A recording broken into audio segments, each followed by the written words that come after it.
Welcome to the Hololive Tales. This story is called Do Not Run. The screen flickered. Juno had only wanted to test an old file she found buried deep inside her grandfather's hard drive folder named /do_not_run/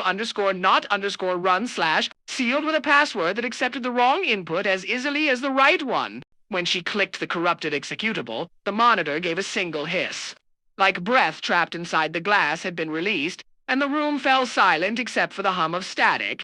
Then she was inside. The desktop background wasn't her own, but a yawning hallway, tiled and pale, flickering grids. The walls jittered, to crisp in one frame and to blurred in the next.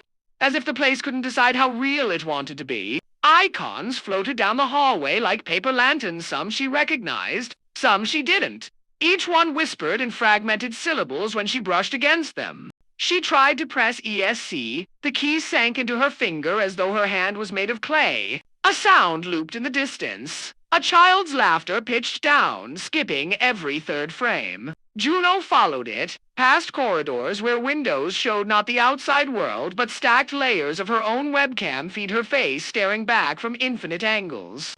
Each expression slightly wrong. One smiled when she didn't. One had teeth too sharp.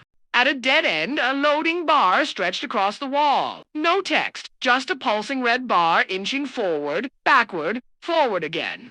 When she touched it, her skin pixelated, scattering into blocky squares that fluttered like moths before snapping back into place. Her grandfather's voice came over the speakers, though he'd been dead for years. "You shouldn't be here. I couldn't finish the patch. It watches you." The audio tore apart mid-sentence, replaced by a sound like wet paper ripping. Something emerged from the grid.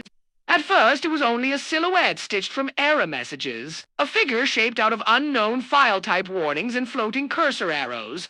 Its head spun like a loading icon, never quite stopping, never quite starting. It twitched closer, its body skipping in and out of existence like bad footage.